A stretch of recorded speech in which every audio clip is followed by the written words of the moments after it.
Hello students, in the last class we understood number system and talked about natural numbers, whole numbers, integers and rational numbers. We discussed that natural numbers are counting numbers starting from 1 and moving on the right hand side of the number line. Then we talked about whole numbers. Whole numbers have 0 added to natural numbers and 0 represents there is something which is missing. Then we have integers. Integers consist of both negative numbers and positive numbers. Negative numbers are represented on the left hand side of the number line and positive numbers are represented on the right hand side of the number line. And finally we have rational numbers. Rational numbers are numbers of the form p by q, where p and q are part of integers. Q is not equal to 0 and P by Q is in the lowest form.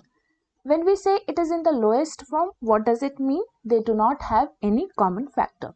Now here you can see in one of the example of rational numbers, it is represented as minus 8 by 2. Now can you say that it is a rational number? No, because it is not in the lowest form. So rational number has to be in the lowest form. Now what are we going to do today? Today we are going to find numbers between two rational numbers. We have done a few of the questions from the last class as well, but we are going to continue with this with a couple of more questions. Then we will see decimal representation of rational numbers, and finally we are going to see two types of rational numbers, terminating and non-terminating rational numbers. So let us begin. Let us start with our first question. The first question has been taken from R.D. Sharma book, exercise 1.1.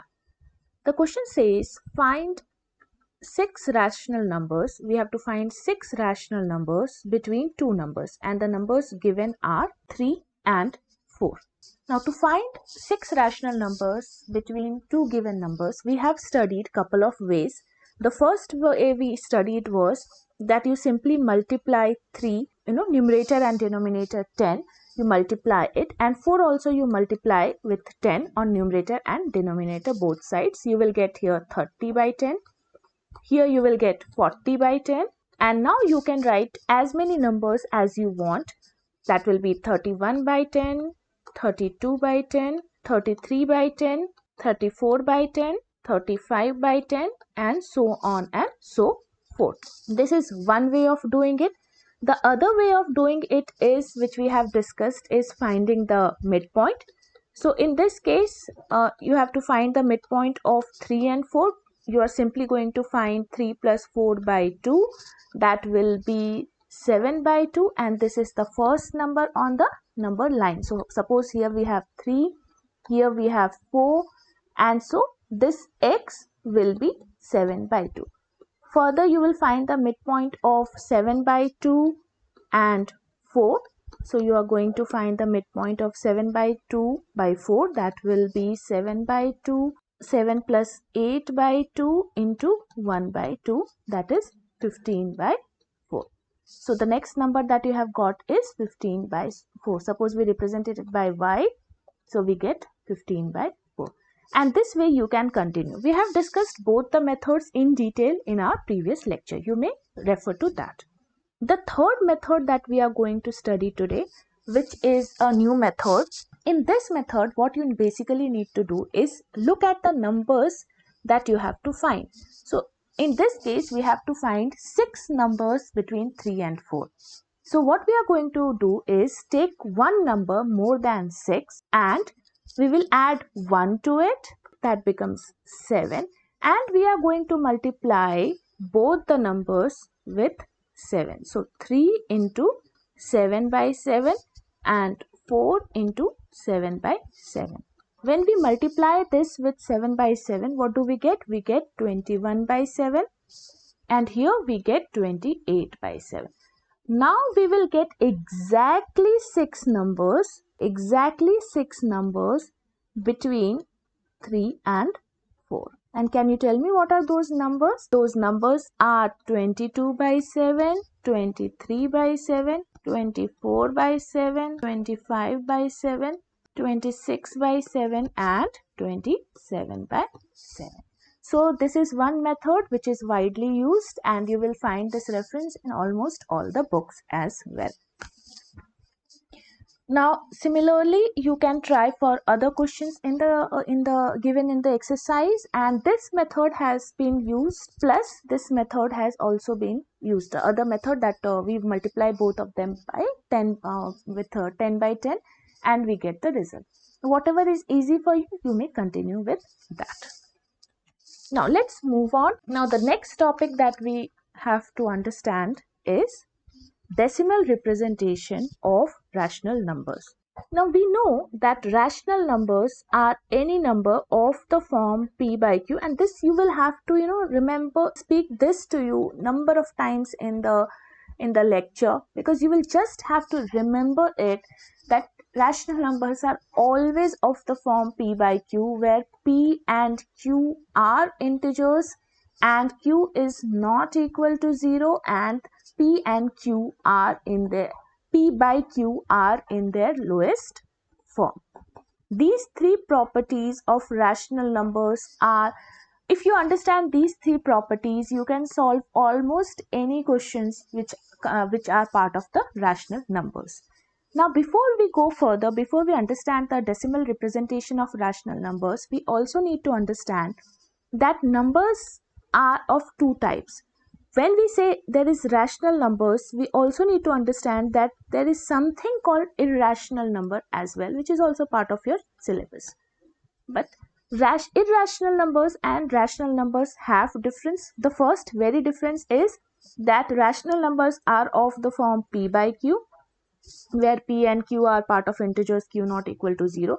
But irrational number is not of the form p by q.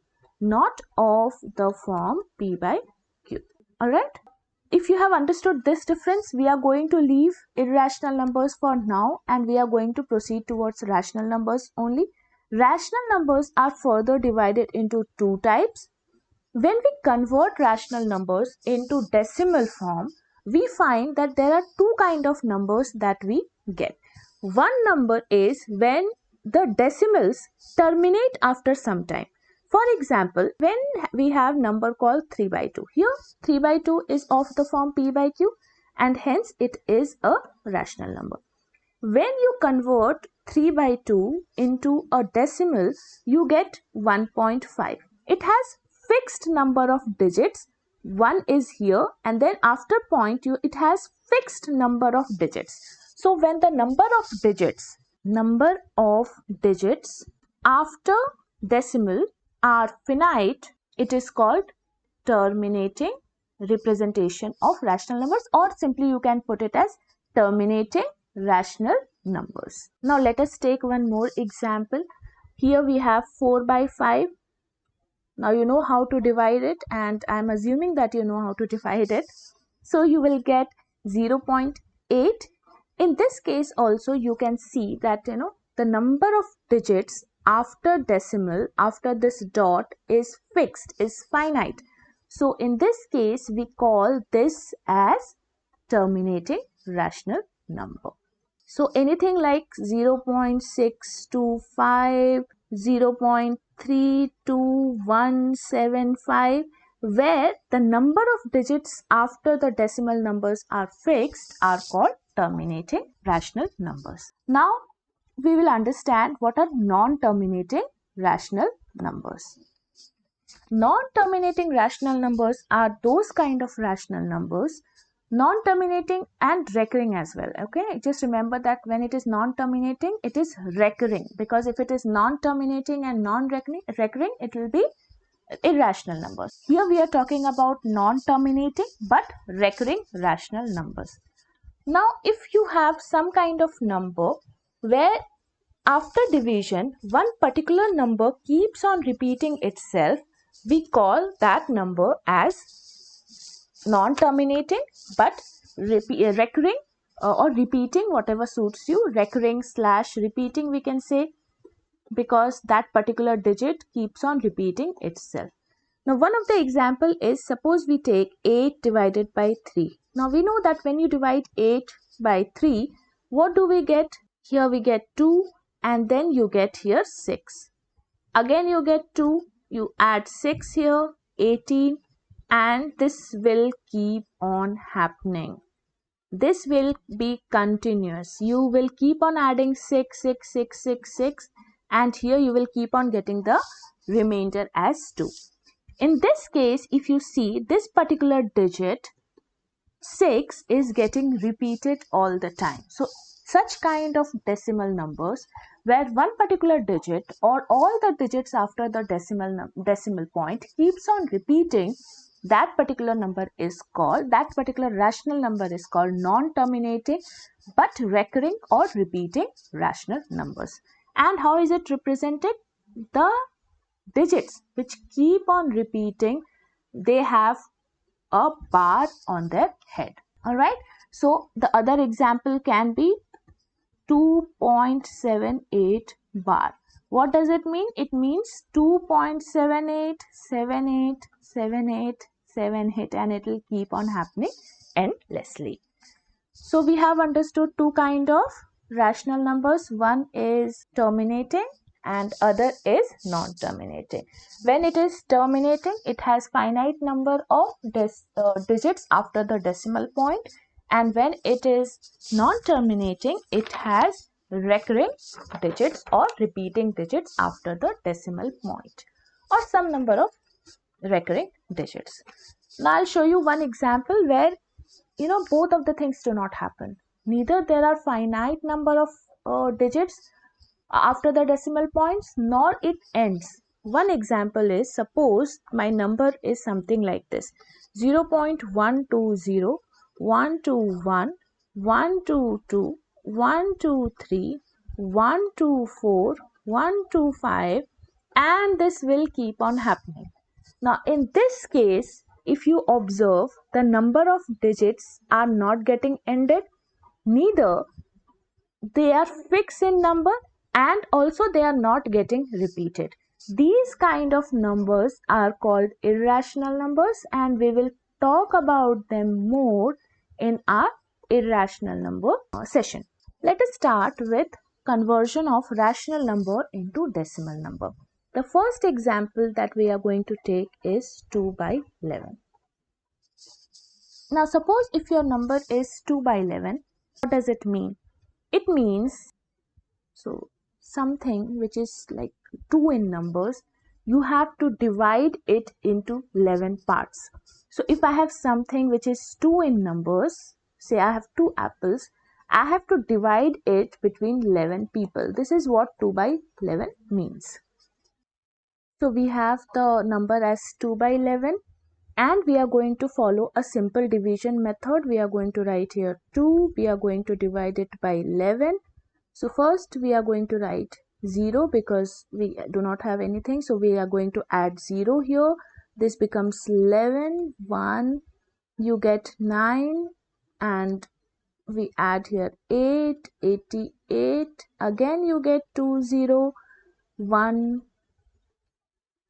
11, 9, 0, 1, 8, and if you will observe, this will keep on happening. So by simple division, you get 2 by 11 as 0.181818, and as we have understood, this can be written as 0.18 bar. So any number of questions can be done by this method, and this method is quite simple because you just need to divide the number and then you can convert the rational number into decimal number. The next kind of question that we need to understand is conversion of decimal numbers into rational numbers. Let us take our first example. The first example is 0.675. Now, how can you write 0.675? So after the decimal, after the dot, we have 3 digits, and hence we can write this as 675 divided by 1000, which means we have put 3 zeros. Now 675 by 1000 is converting the decimal number 0.675 into a fraction. Now this fraction, why is it a fraction and not a rational number? Because it is not in the lowest form. If you can simply see, it has a common factor. The first common factor that I can see is 5. But there are more common factors, that is 25 is, if we divide both of them by 25, we will get 27 by 40. Now this 27 by 40 or 40, there is no uh, common factor between 27 and 40, and hence 27 by 40 is the rational number. So if you leave it till here in your examination, your marks will definitely be deducted, because 675 by 1000, though is a fraction, is not a rational number because it is not in the lowest form.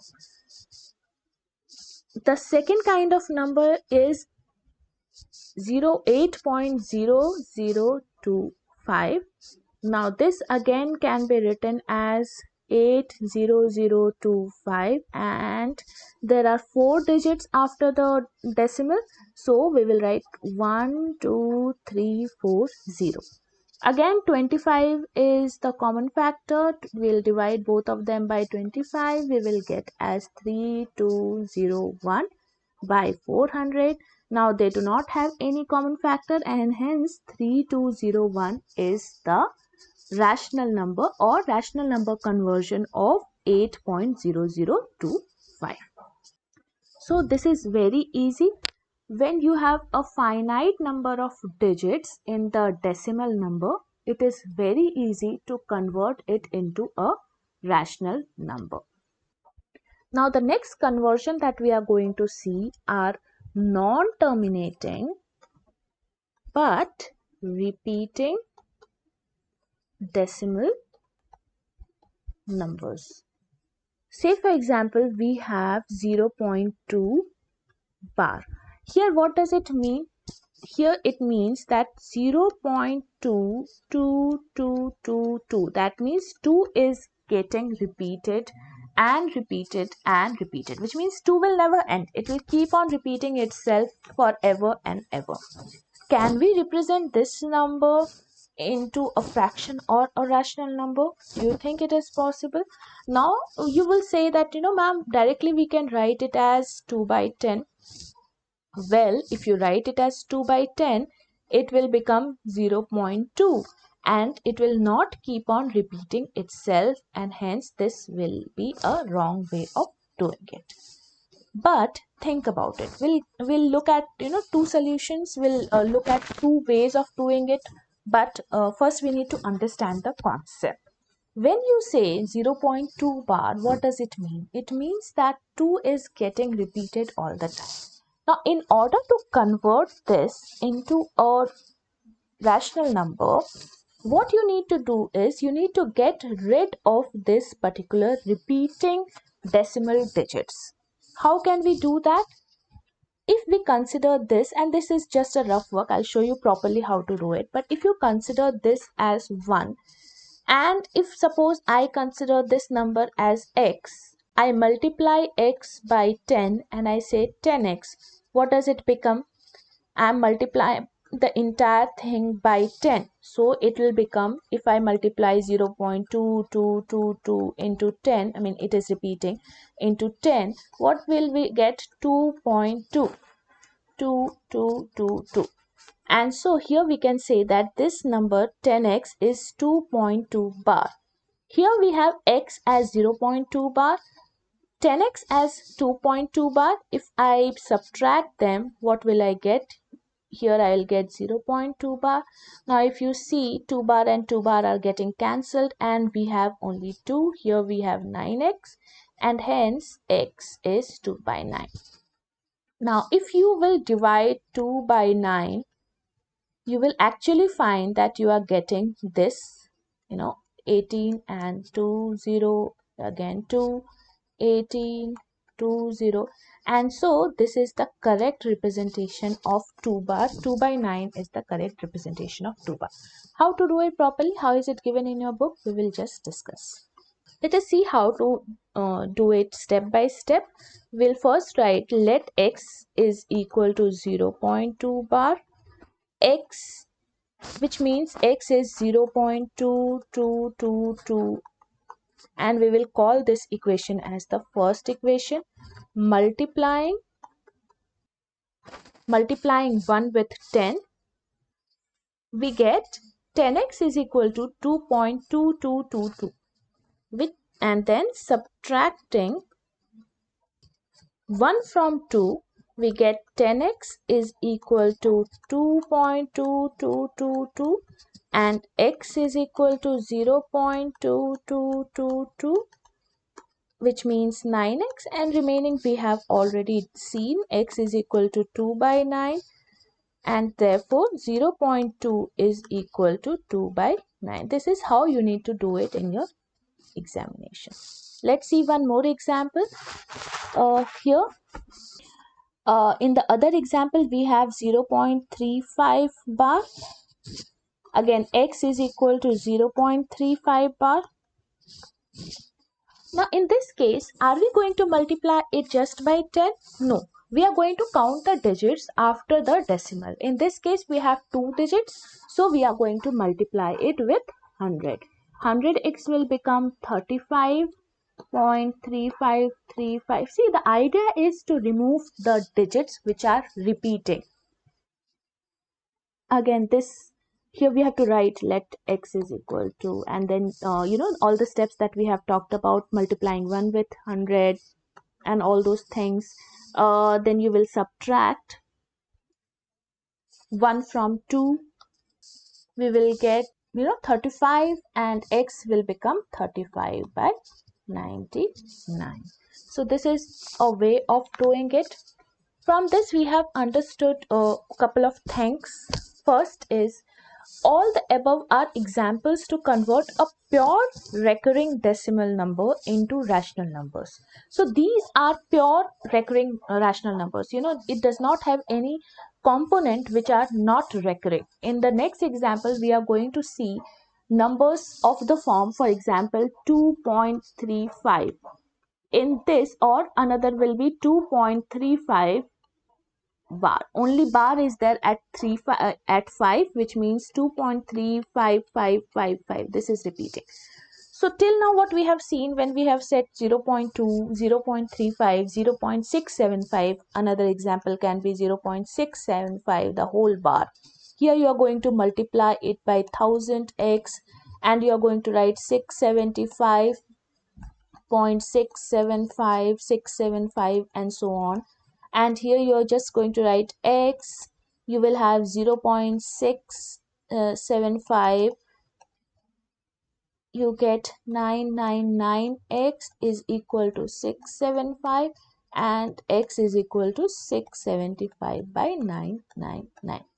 Now, on all the examples, in all the 3 examples that we have seen, the decimal digits are repeating, but at the same time, it does not have any non-repeating digits. I mean, it doesn't have any impure digits. It doesn't have any digits which are not recurring. So in these cases, there is a general principle of representation. You just have to write the number without the decimal point as the numerator. For example, in case of 0.24 bar, you just have to write 24, and then in the denominator, write as many 9s as there are repeating digits. In this case, if you will see, we have 2 repeating digits, so I will write 99. Similarly, if you have 0.675, so instead of solving the entire thing like this, I can simply write 675 by 999. The other example can be 0.34251 bar, which means these numbers are repeating. You can write as 34251 by, how many digits are there? 1, 2, 3, 4, 5, 99999, and this will solve your problem. Alright, I hope you have learned something from the session. Thanks a lot for watching the video. Thank you.